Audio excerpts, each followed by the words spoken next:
So, Dom, the other day I'm watching TV and they have on this poll about whether or not Americans think the country is headed in the right direction.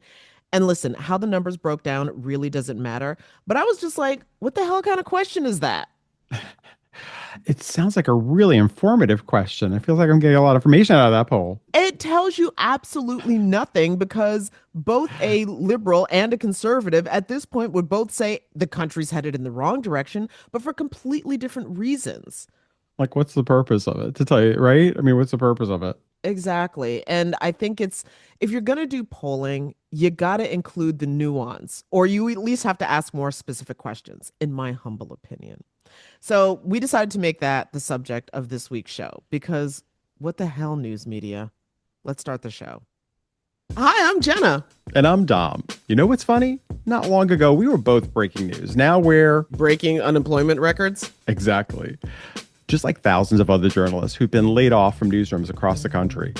Yeah, and after the shock wore off, we kept asking ourselves, what the hell do we do now? And over many, many cups of coffee, And maybe a few drinks. we realized we had a unique opportunity here. Why not pull back the curtain on what's really happening in American media? Right? I mean, we've spent years in this industry seeing how stories get made or don't, and now we can actually talk about it. And trust me, there's a lot to talk about. From local news disappearing to social media reshaping journalism, we'll break it all down. And look, we're not here to lecture anybody. We just want to help make sense of the information that we're getting and maybe have some much needed fun along the way. So whether you're glued to the news, just trying to figure out what's real in your feed, or curious about the future of media, come hang with us. Welcome to Laid Off and Looking, a podcast where two journalists Are taking a critical look at American media.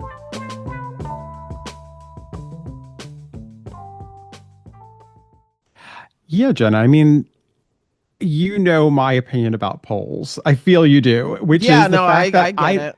I don't trust them. And I don't trust them because of the fact that I just question how many people are actually telling the truth to the pollsters. I feel like since 2016, especially, it's been really sketchy. You know, people seem to want to tell others, where the pollsters, what they want to hear. Ah, yes. Their representative answers the poll and not their true self.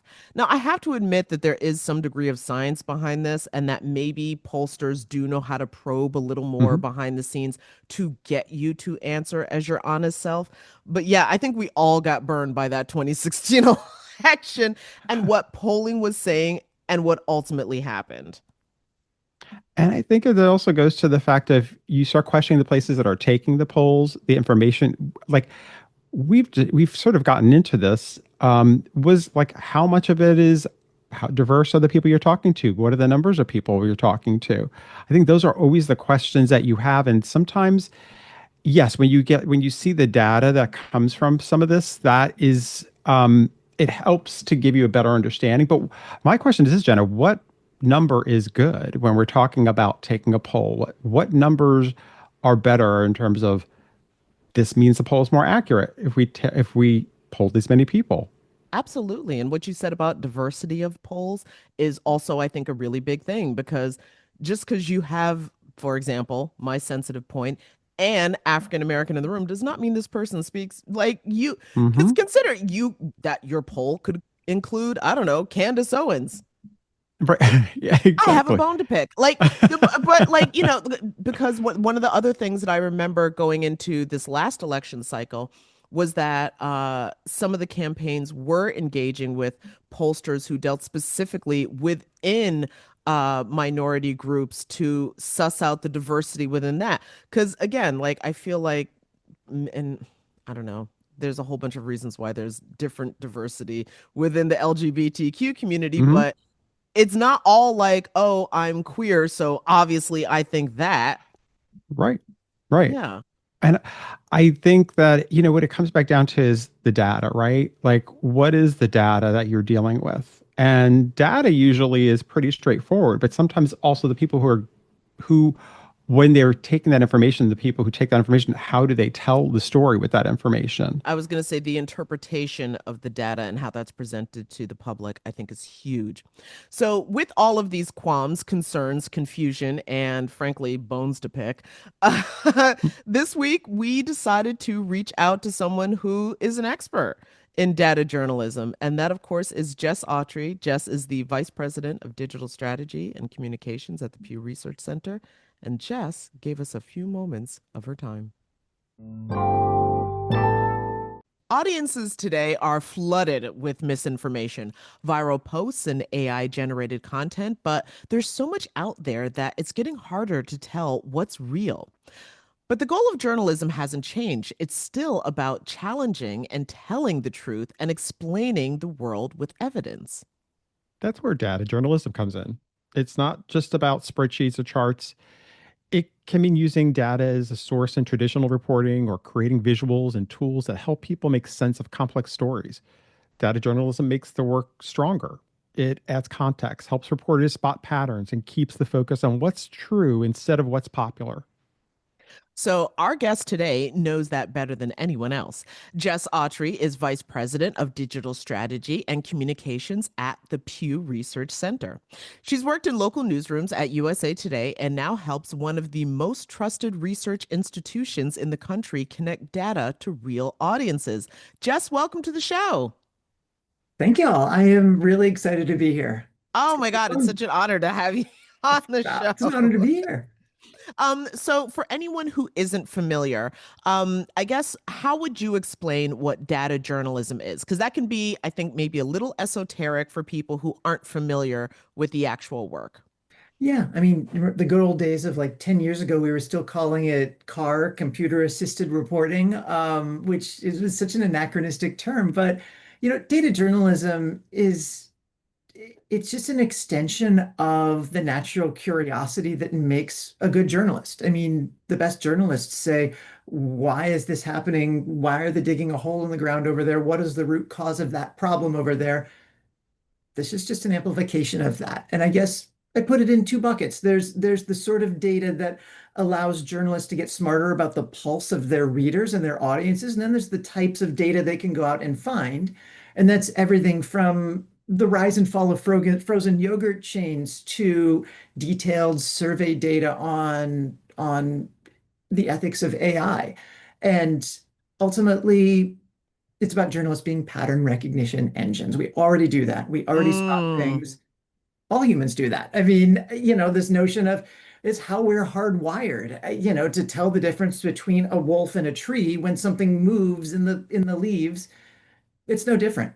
Good data and good journalism come together and you spot those things. And I think when you train yourself over time, they stick out just like, well, whatever, a wolf in the trees. If wolves live in trees, I guess.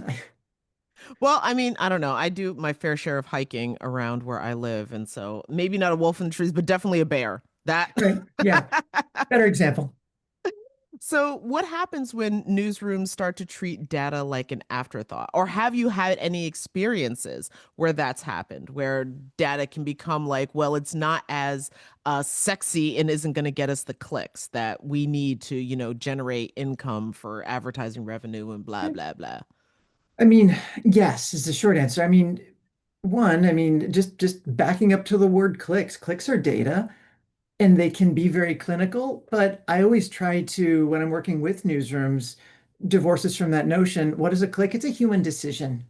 I mean, and it's only one signal, but when you take that in aggregate, the human decisions and the length of time people read an article and the amount of time they spend, it puts together a very clear definition of what your readers are telling you they will support you for, or at the very least, sort of what their most prurient interests are.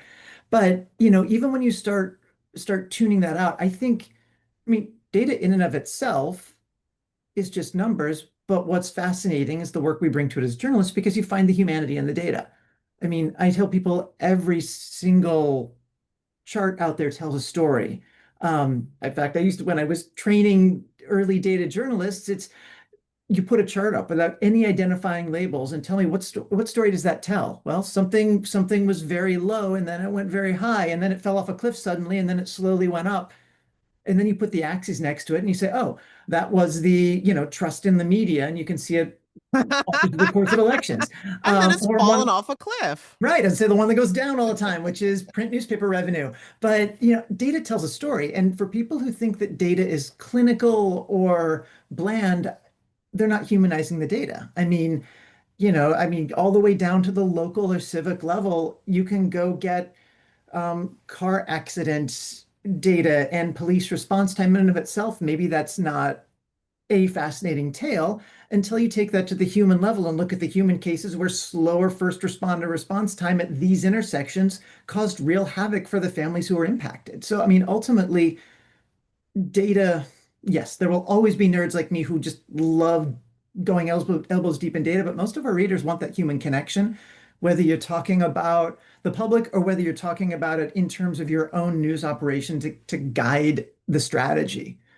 The one other thing I would say too is, you talked about clicks and types of journalism that drives clicks. It's also about inside the newsroom, what are you measuring? Is it clicks or is it digital subscriptions? A lot of newsrooms these days have paywalls in place.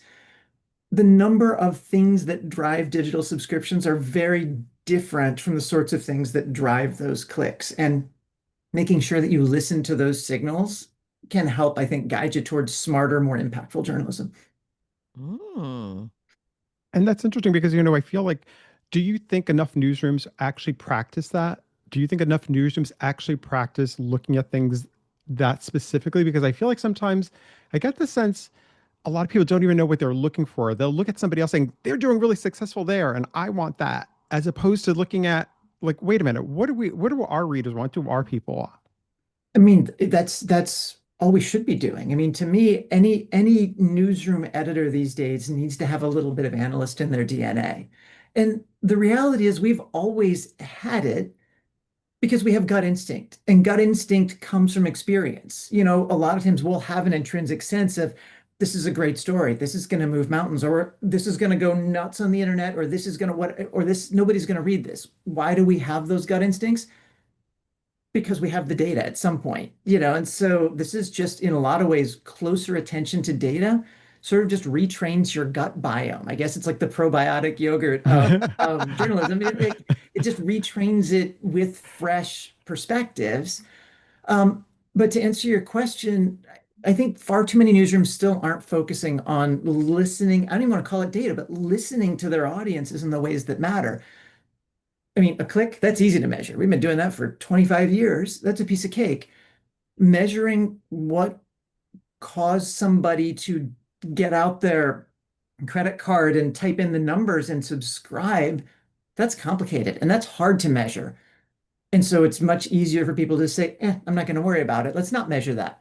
Because believe me, it gets complicated. Did they subscribe to read one article, or was that the sum total of a month's worth of articles that they couldn't read and wanted to read? And this was the one that contributed to that. It's a gray area. People call that, we could talk about time decayed linear attribution modeling. But the bottom line is newsrooms, nobody has the patience for that, nor should they. Hmm. But we can agree on, as a news organization, what are the things that are important to us? Are they digital subscriptions? Are they page views? Are they loyal readers? Are they newsletter subscribers? And I think once you rally around that, you can decide the course of the DNA of your newsroom. Because I think I've told people recently, you become what you measure. And Mm. Hmm. yeah, if all we care about is page views, and increasingly from like a news wonk business perspective, the value of a page view today is worse than it's ever been, we might be backing the wrong horses there. So I do think we need to focus on the things driving what supports journalists. Okay, I had a different follow-up question, but now I need I'm sorry, decay linear attribute. What is that? Okay, so there's all of these ways you can measure. Again, a page view is easy. Click the mouse, boop, page view. A subscription is easy. Somebody gave us a credit card, ka-ching. The factors contributing to that are tough. And you could say, if they tried to read an article and they couldn't read it and then they subscribed, well, that article gets the credit. That's what they subscribed for. That's just like one click, that's attribution. You can do a time decay attribution model that can go in a line, which basically says we're going to take the moment somebody subscribed, and then we're going to get in our time machine and like retroactively track them over the past 30 days. What were all the things they did leading up to that? Did they visit, 87 crime articles and then they subscribed to a sports article? Well, those 87 crime articles should get some of the credit because they've been coming back to us time and time again for that. Or did they sign up for a newsletter that they opened every day and then decided to subscribe because that newsletter had them hitting the paywall? I mean, so basically a time decay model. I'm so far down in the weeds. I pity No, your I listeners love right it. now, but it just gives No, things a little bit of credit. 30 days ago gets less credit than the thing that you got the credit card out for, but everything counts a little bit. Well, but no, you I think that so many people would be it as in the weeds as that is. I do think that that's very, very helpful, especially as more of us become our own brands as independent Yeah. journalists. and Yeah, also I I mean, I wanted to just along those lines of independent journalists, I mean, yeah, these are problems that persist in a 300 person news operation. They are even more sort of painstakingly important when you're an independent journalist because at that point, where are you getting your paycheck? Is it directly from subscribers? Is it through the ads and sponsorships that you're putting out there? Is it through the product mentions you put in on TikTok? Is it through your partnerships? Really understanding what drives your personal business today and what can drive it over the next few years. I think that that sort of business acumen, most of us got into this business to tell stories, not because we were great Mhm. at P&L statements. But don't you think, just this is part of my thing, is the fact that the business model for journalism just never caught up to what you're talking about. It feels like a lot of it to me ends up feeling like it's catch up. You know what I mean? And it feels like it's people's, honestly, I don't even know if anybody, at least that's, I could just speak from certain experiences I've had. I feel like a lot of places are doing this whole catch up. Isn't, aside from, let's say, social media and the internet, I mean, is this also a part of the reason why journalism is in the state that it's in? Is that some of these organizations just haven't really applied what you're talking about? Yeah, I mean, journalism in the 21st century is just is a fascinating case study in being like 3 years too late for everything, if not Mhm. more. I mean, we keep missing the boat, and there are plenty of like good like agitators in newsrooms saying, "Yo, we're missing this boat," and every doggone time we miss it, the original sin and maybe of putting all of our content online for free because whatever, digital is kind of a fun toy, starting there and assigning a value of zero to our content back in, I don't know, Yeah. call it the Yep. late 90s. And, we missed that single opportunity. And since then, it's been, well, we know digital's growing, but we can't. The thing that makes all of our money today, whether that's broadcast TV, whether that's the print edition of your magazine or newspaper, that line's only going down, but holy moly, it's so much higher than the digital revenue line, which is so low. But we ride that line too long, even though it keeps going down. But any smart person can say, look, sooner or later, those lines are going to cross. Let's focus on lifting up the other line instead of trying to ride the decline. And that happened with the move to digital. That happened with the leap to social. I remember having so many frustrating conversations with journalists who were offended with the notion that they would have to like tweet about their own content. Like, wait a minute, I isn't that marketing's job? Like, why would I go and it's funny because that seems so quaint now because who are I mean, the influencers and the journalists out there who are successful get that. They get No, the I concept of 100%. marketing. I Hmm. think about, what I lovingly call my disassociation time on TikTok. But but Yes. no, but I've noticed a large number of journalists and some people like myself, you can tell we're still getting comfortable being in this space.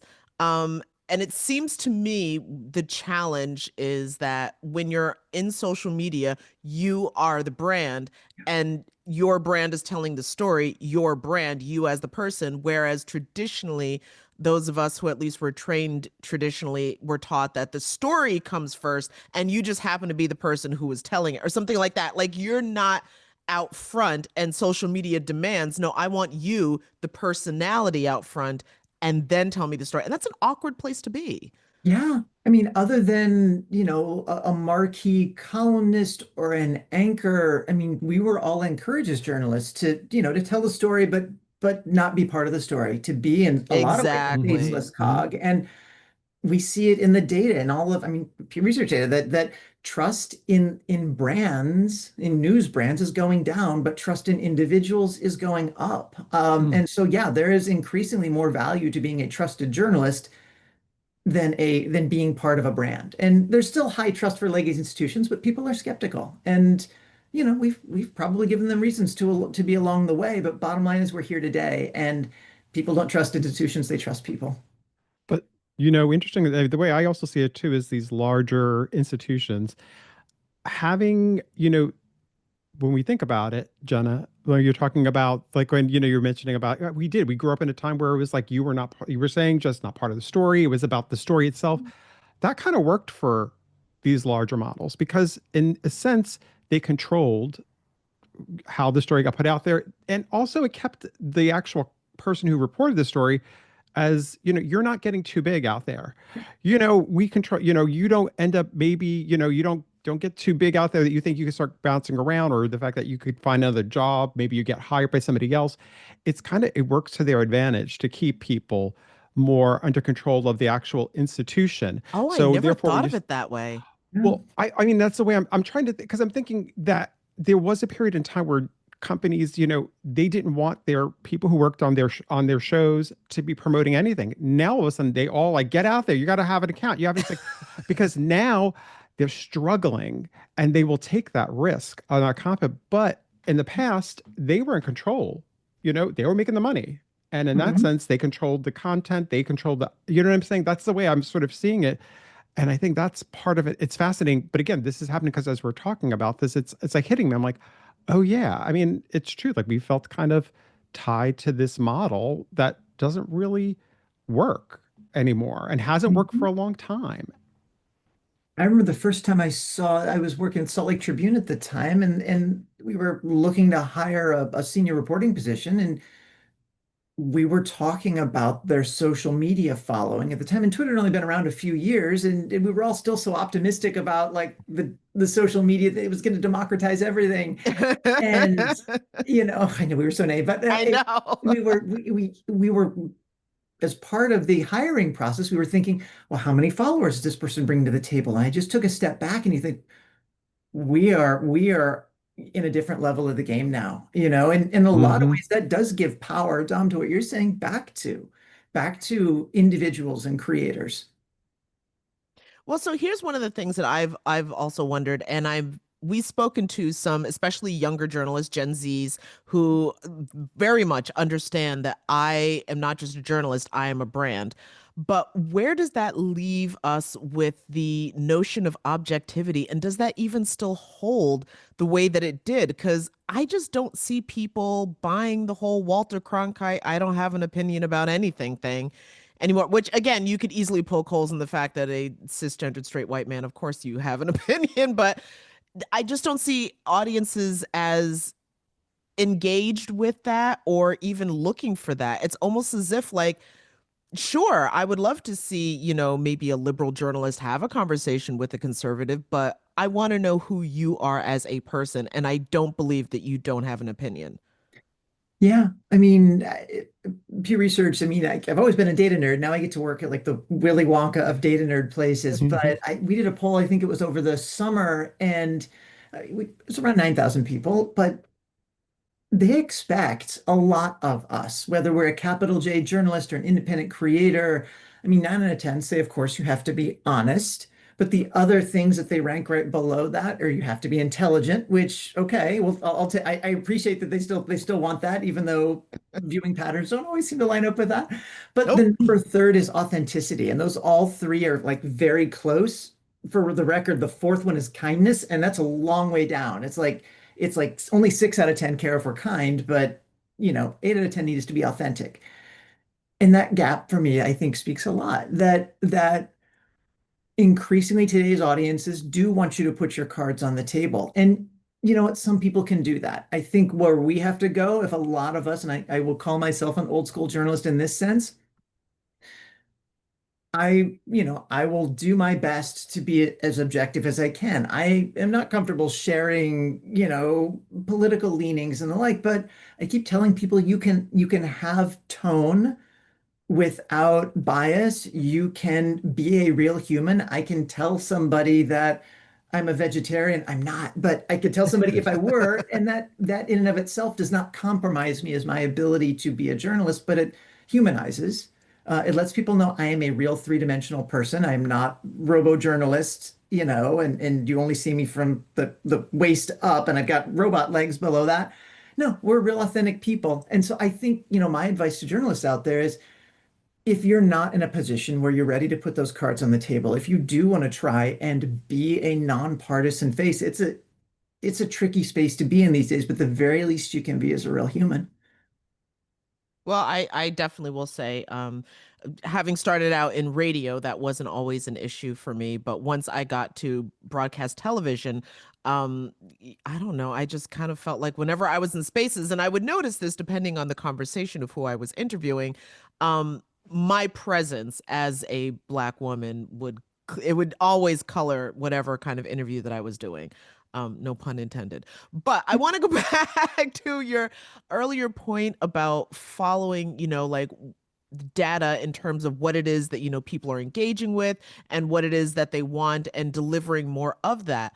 Um, I know that this probably works better in the art world, but I consider journalism to be an art Yeah, form.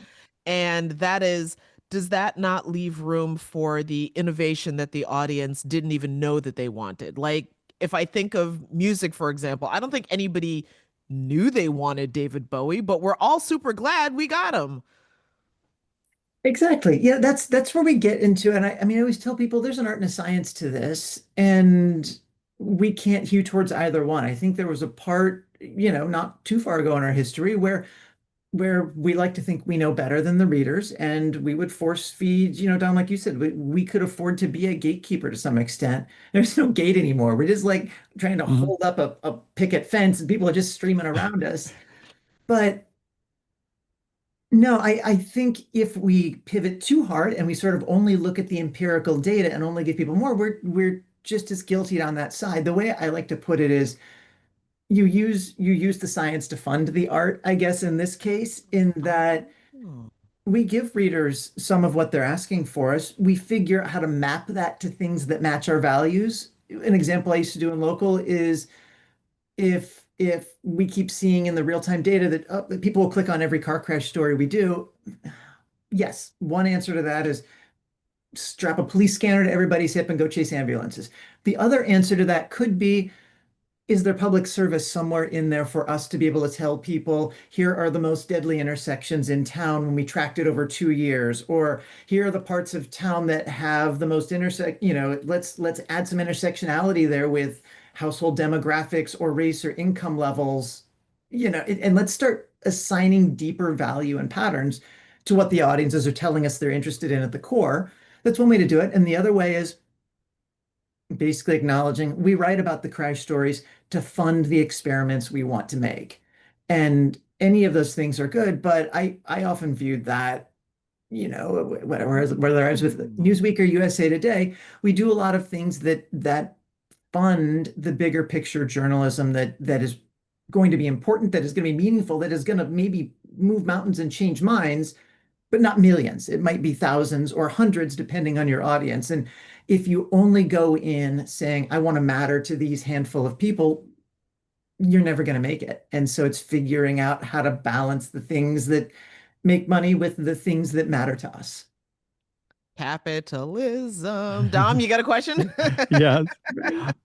Switching gears a little bit, we want, after the 2016 election, there was a lot of discussion about people questioning and doubting the polling that happened back then, and with good reason. How can journalists do a better job? Or, I mean, actually, first, I guess, do you think they are doing a better job in interpreting the polling data, um, or knowing when to question the data? Because it felt like back then that was not, don't think it really was, it didn't feel so much it was happening back then. I honestly don't even know if I feel like it's a better job now, but I'm curious. What do you think, Jess? There's like three layers, there's interpreting the polling data and whether we're interpreting it correctly, but then there's just the quality of the poll. And Hmm. I think so many times, because we all can't afford to be huge data nerds, we know there's a difference between a Twitter poll or an open survey monkey and a sample margin of error, probability poll.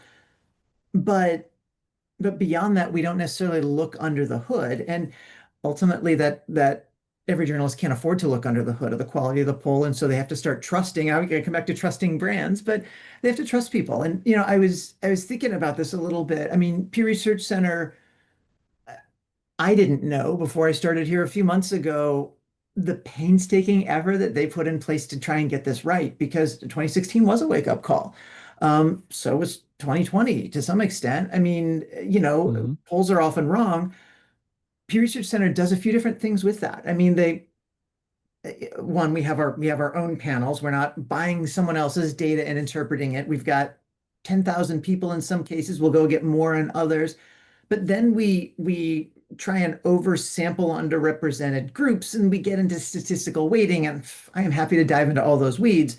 But we basically try and make sure that our panel lines up with America, but is always large enough to make sure that, I mean, if you've got a 100-person poll, a few people have a hard time representing an entire population. But if you go out to a 10,000 person poll, it's much more likely you'll get enough people to represent even small populations. And so, I mean, we make sure that we have people who take the survey on desktop computers and mobile devices, but also those people who only take them via telephone. Bless their hearts, because they're a demographic that we wouldn't normally get, or people who only take the polls on paper. We make sure that we're actually getting all those to make sure all income levels are represented and that we're tracking Wow. all of that. So again, I can go all out on the weeds, but I think so much of it is incumbent on polls. And I think that journalists out there think they can run a poll, but it's hard. I mean, Well, it's that's always been one of my questions is, and you sort of touch on this, is the diversity within the polling research that's done. Because, like you said, one person certainly does not speak for an entire demographic. Um, I guess but also sometimes when it comes to, because sometimes polling is done within specific demographics, and then is the diversity within how niche does it get, is my question. yeah, I mean, that's where the more people you have, the better you can do. And that's the one thing I've learned, is that polling is expensive. I mean, it costs thousands of dollars per single question that we ask, times 80 questions, times hundreds of questions a year. And knock on wood, I mean, thank goodness Pew Research Center, we're fortunate enough to have the funding to do that. But increasingly, media organizations, and certainly not, a two-person Substack team or anything else, Hmm. have that ability. And so, I mean, like in the case of Pew Research Center, like multi-million dollar recruitments of Black Americans, like in 2021, a couple of years ago, it was a big, hugely costly recruitment of Asian Americans to be on the panels, Latinos all the way back in 2019, like ongoing, making sure that we're spending a lot of money to recruit people to come in, and we do pay them a little for taking these surveys. It's not just a goodness of anybody's heart, but it takes constant maintenance, because we've got a whole division of people, and I never would have known this before I joined here, who they don't necessarily do the analysis. They're certainly not in communications. They do nothing other than stare at the makeup of these panels to make sure that they look like, that's their job, to make sure that the panels are constantly reflective of America, which is pretty cool. Yeah. Well, for the record, I don't think a computer can do that. But that's just my ongoing thing now, is Yeah. that I'm constantly looking at specifically niche jobs and being like, yeah, but I don't think AI can do that. Anyway, that's my own paranoia. Um, But my other thing though is, how important is it that when polling is done, that questions are specific? And I've never been involved in a poll. And I'm going to assume maybe that's because I'm a journalist or something. I don't know. But right. so I don't know how specific questions are, but I do know frequently when polling is presented to the public, it's very general and generic. And my favorite example is, do you think excuse me, not the question, do you think the country is moving in the right direction? A conservative and a liberal are both likely going to say no for completely different reasons. So, what does that really tell us? Yeah, I mean, we completely agree. The question again, coming back to our super nerdy methods team, and we've got so many people on this team, and they do nothing other than like cross-examine their own questions all day. In fact, I sat through a 1 hour session yesterday where they were talking about double-barreled questions, which is a term I'd never heard before, which is, are you a cook who likes to use vegetables in your cooking? And have you ever eaten meat? Or yeah, that's a terrible example because I'm not a methods person, but it leaves people guessing, wait, which part of the question am I supposed to answer? Do I answer the first and second? Well, this one applies, this one doesn't. Oh, but they're paying me $10. I better pick an answer.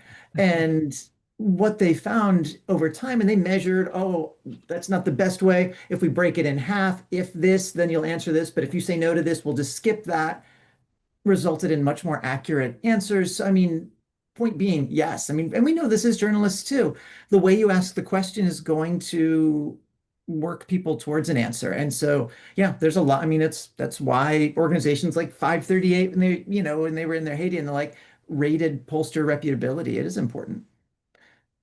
Yeah, and just saying, like, I do think, like, when we talk about double, like when Jenna was talking about the 50, I think sometimes, like, when you're talking about half Americans, like the country's going in the wrong direction. Sometimes too, there are media outlets that do, if they are more leaning towards conservative or if they're more leaning towards liberal, sometimes they use that, I feel, as a way to get their point across of something.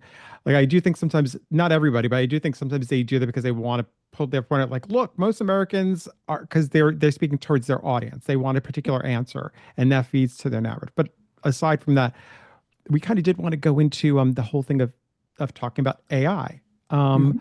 and how, it's already reshaping how, journalism works. Um, how how do you see it changing how, data journalism specifically? Do you see it impact, I how mean, do, like, how do you see it, and or how it could be used in that way? I know we can't ignore it. Let's start there. I mean, I've talked to still too many journalists, and it's like, doggone it, we have missed so many trends. Are we going to miss this one too? Oh, like, no, we can't. The trick is to do what we do best, which is one, let's not stick our head in the sand. But two, let's then pivot to, oh, I can't just believe I just used the word pivot, but I mean, let's not stick our head in the sand, but then let's move towards doing what we do, which is figure out how to use it ethically. Um, and mixing it with a sense of values. And to that sense, like if we say that we're not going to let it compromise our standards, but we will use it as an assistant, what can it do? I mean, can it write B matter better and faster for us? Can it be that research assistant that goes and gets some stuff so we can then do what we do and add value and make a cohesive narrative? Yes, to all of the above. I am very pro using AI if it means that journalist gets to go do what they got into the business to do. And very few of us got into this business to do stenography, to go and figure out how to reword B matter about a voting record that hundreds of other people have already had to struggle with how to slightly rewrite it for. Let AI pull some of that together for you so you can spend your time thinking about the deeper angle and the bigger story. I mean, yes, ultimately we are accountable for anything AI publishes. We do have to take the time to fact check obsessively, doubly so when we're using AI assistants. But the analogy I like to use with journalists, and this is my nerdy reference here, it's that we are better if we use, I mean, Iron Man is stronger than Tony Stark, i.e., suit of armor around a person, but Iron Man's good guy, Ultron's bad guy. And so ultimately, yes, let's use AI as an exoskeleton, but not as an independent entity to save the world because we have seen too many of those movies. Um, I'm still traumatized by Terminator, but yeah, and Well, so no, no, no, I think that also there's a meme of a smoking Sarah Connor, just like you people need to yes. stop. Oh, and I mean, like to me, it has huge societal implications. How does a rookie journalist get to be a seasoned journalist? I mean, all those things are scary. You know, how do we get there? We got there by doing a lot of reps, a lot of stories, writing a lot of B matter ourselves. I do worry about that, but I do know that today if I've got, I mean, if I'm a journalist and I'm on the hook to turn three stories that day, and I hate that that exists for too many people, but it does, I'd much rather they spent time figuring out how to take a breath, how to go a little deeper, how to pick a better angle, how to even put a better headline on it, or spend a little more time to call the right sources to add some uniqueness. And when you bring it into the data components, the same thing holds true. I like to use AI as sort of like my big eye of Sauron. I'm getting so nerdy in here, but This is the it's great. place. Yeah, Like it yes. shines a Yep. spotlight on something, but ultimately all that does is tell you where you can start your focus. It helps you crystallize something. And I, again, unabashed user, I will use it to say, what are some story angles that are uncovered out there that we good to think on? Now, I think to me it crosses a line if I say, great, now you go write those stories as an AI. Yeah. No, no, no. I mean, we're humans, we're going to write them, but yeah, sure. Please go search trends, go see what's uncovered that where we could make a dent. Well, it's really interesting when you say that because I was thinking of I used to cover the State House in Albany, New York, and I remember one of my colleagues who worked up there was sitting at his computer and he had like a little click thing, a counter, and he was like going through like some sort of testimony, and every time somebody said a certain word, he was counting it out. And I remember being like, is that the best use of your time? But it was critically important for the story that he was doing. He was making an excellent point. But I just remember being like, yeah, that's the tedium of this job that sometimes just really, yeah. So I could see that as being a thing that could be helpful. Yeah. I do want to ask the question though, given with AI and so much, I guess, are we officially calling it AI slop now? I'm not sure what Yeah, the, I think we're okay. there. Yeah. All right. There's the So term that's caught on out there as far as clankers. yes, Yeah. yes. Okay. So if the clankers start filling up the what the zeitgeist, if you will, with false generated content. I mean, there's just so much out there. I guess like one of the things that I kind of wonder or worry about, and a lot of this has to go back with the public's ability to and willingness to engage in fact checking, but can that also help muddy up waters that you could really generate up a poll to say anything that you want it to? Yeah. I mean, there are some polling outlets out there that are using, like, I don't remember the right terms for it, but sort of synthetic answers where they use AI to represent the views of, like, that makes me very nervous. We're not talking about anything along those lines because humans might be predictable sometimes, but we're still individuals. So yeah, I mean, fully agreed. But to the deeper point of misinformation and AI slop, yes. I mean, the thing that worries me there, this is I'll just add fuel to the scary fire and not figure out how to solve it yet, but The is worry yes, there's box. right. There's a today problem, which is people finding whatever they want to find to make them feel better about their point of view, like cognitive dissonance. We've decided as a society we don't want that anymore. We will go find something, even if we kind of know it might not be true. Doggone it, it feels good. I worry about that from a today perspective, but I worry about that from a 5 year from now perspective because what else is happening? Well, once it's on the internet, it is crawled and fitted into an LLM's biases. And as Mm. the tenor of the internet changes, now 7 years from now, someone in the public is asking an AI for an answer. The answer they're going to get is going to be very different, and it's going to be susceptible to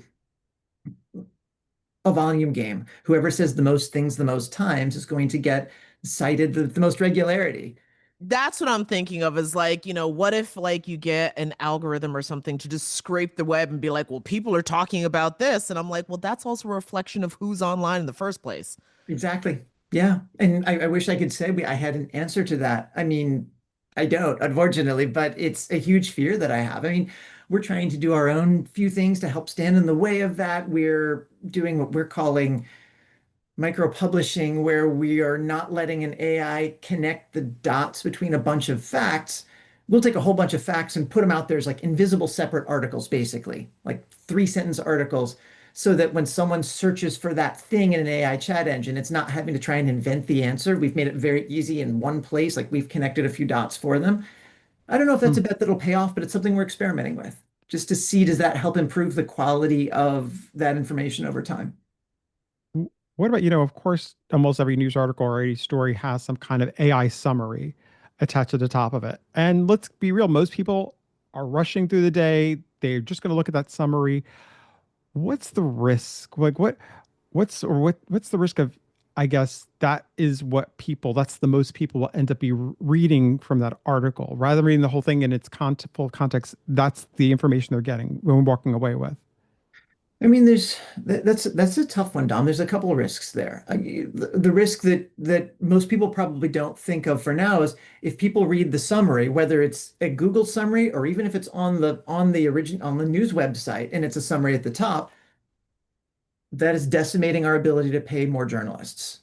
Obviously, if they don't click through to Google, but even if they do, or from Google, even if they do click through to the article, they read the top. What are they not seeing? The 11,000 ads that we have down below, the chum box at the bottom telling you that drivers in your state are getting lower car insurance, whatever it is. Like, Hmm. we can hate that experience, but it's paying the rent payments for a lot of journalists out there to do good quality work. And so, in a lot of ways, news outlets with AI summaries are shooting themselves in the foot.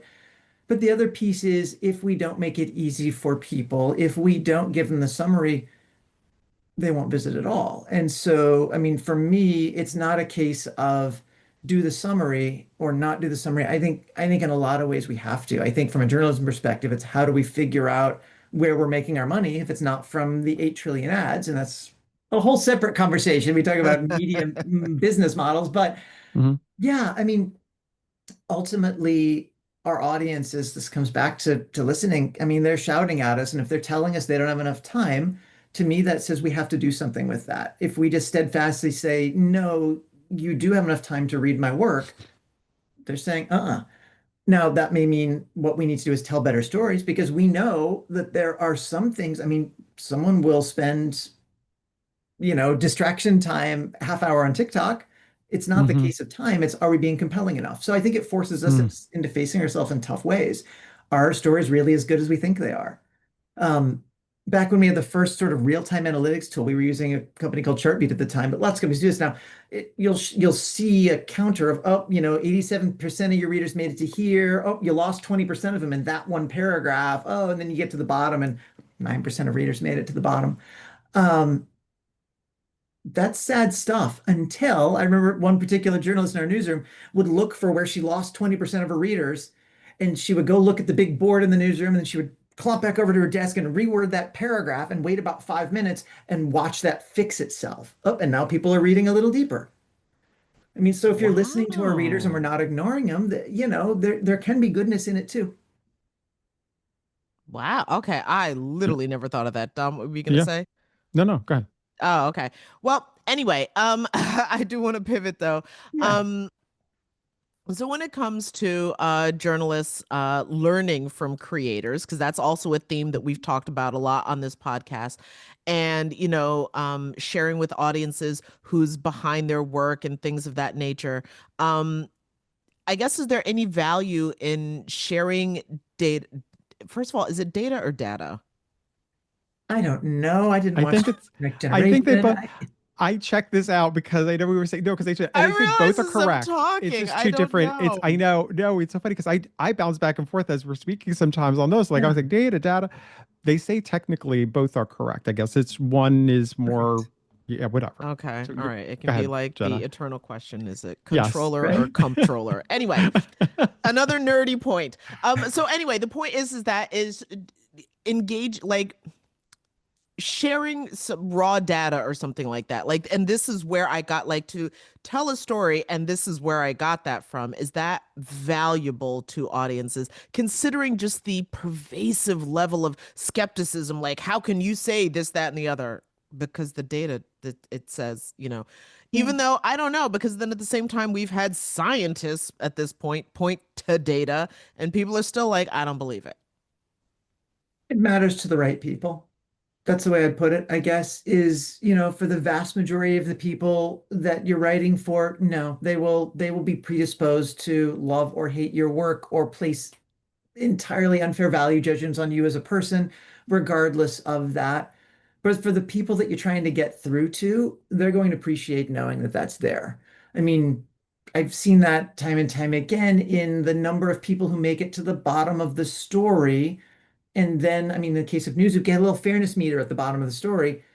I was terrified when we published that, thinking, oh, who on earth thinks our work is fair? But north of 8 out of 10, no, not 9 out of 10, but 8 out of 10 people who made it to the bottom of the story said that is fair. However, we did see that if they jumped right down to the bottom and they didn't evaluate, if they just looked at the headline, they were much more likely to vote that it wasn't fair. And so, I mean, that's my way of saying that if you take the time to put in the homework, to link to your sources, to tell people where you got the data, to be painstakingly transparent, will it matter to mass audiences? Probably not. But will it matter to your fans? Will it matter to like your loyalists and sort of, foot soldiers and recruits of people who love and appreciate you? Yes, I mean that's what separates us from others out there. So, where do you see the field going, Jess? Like, where do you see this going as AI becomes more part of, part of journalists, part of the industry? It's being used more. How the industry is changing, social media, all like, where do you see it going uh, over the next like year, 5 years?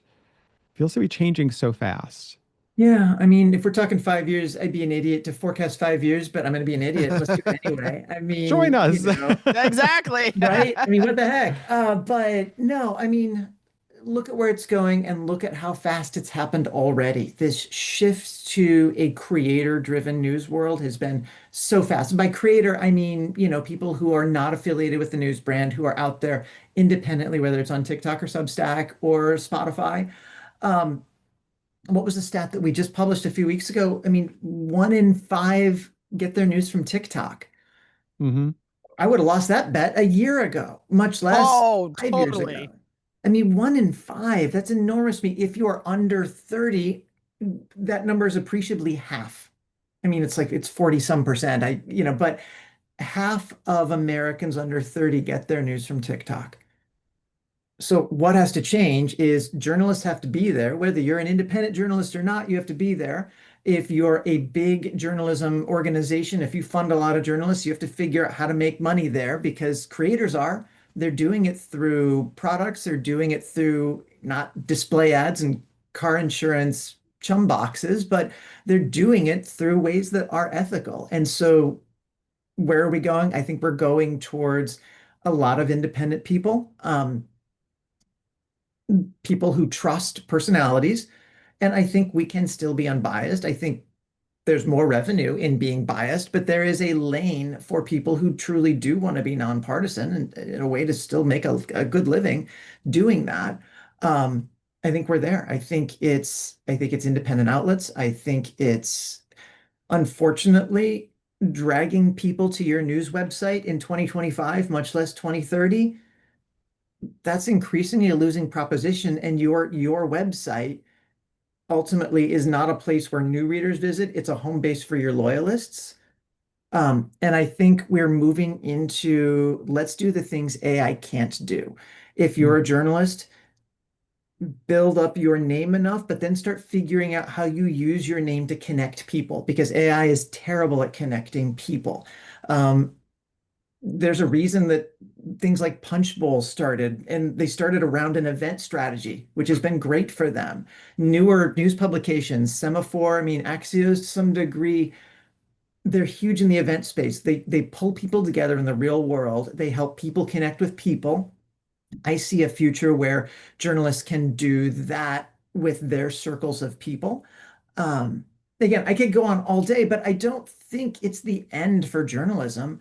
I think that it's a scary future. It's a future of which brands don't rule things, but that can be a good thing. Like we were saying back at the beginning, Dom, I think it puts power in the hands of individual creators.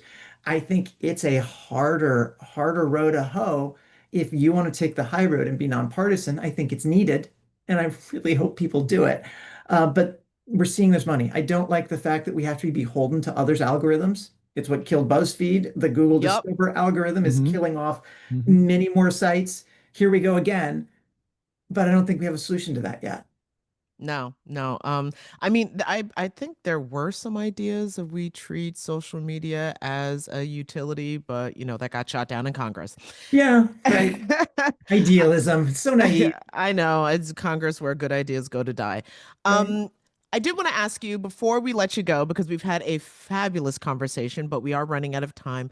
So I did want to ask you, how did you come to journalism? What was your path to get here to this, just, I don't know, beleaguered place where still so many of us find hope and joy and purpose? Yeah, I mean, I started, I guess, whatever the bottom is, I started there. One, I thought I was going to be a high school band director. It was I went to a tiny school in the middle of Nebraska, a little liberal arts school called Hastings College, where 1,000 students.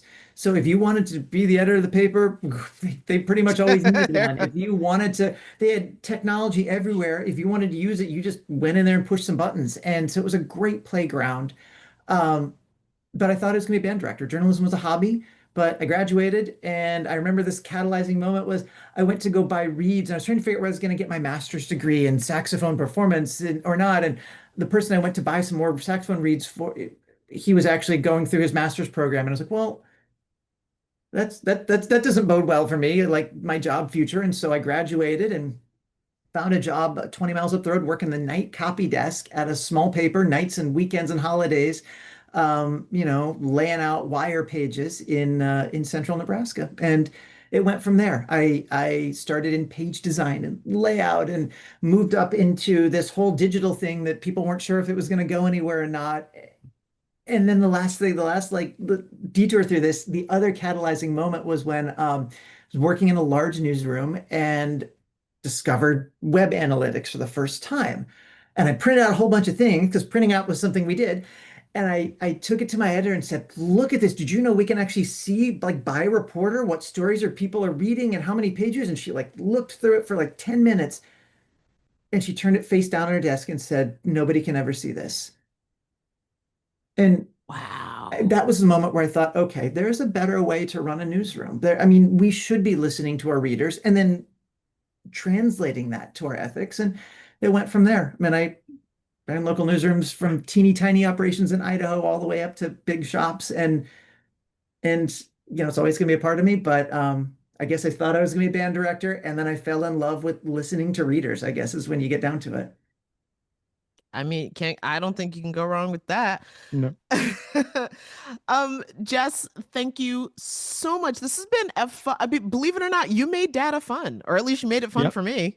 Yeah, Yep. hey, I try. Oh, sorry I drove down into the weeds so much, but like Jenna, Dom, you all are great. You kept me on track, but you kept things. Thank you. This has been like the best hour I've had all week, which is a sad measurement Oh. of my week. No, No, this has been seriously, great. this has really been great. So thank you so Yeah, it much for does. joining us. This has been, like I said, a very illuminating conversation, and there's so much more to data journalism than even I thought. So thank you. Thanks, Anytime. Jess. Laid Off and Looking is an independent podcast conceived of and created by Jenna Flanagan and Dominic Camia. Music provided by Jake Howitt. Research by Laura Rothenbucker. You can watch and follow us on YouTube. Or you can listen and follow us wherever you get your podcasts. And if you have any questions or suggestions, we want to hear from you. So leave a comment. We do check them. Or reach out to us anytime at laidofandlookingpod@gmail.com. New episodes every Friday.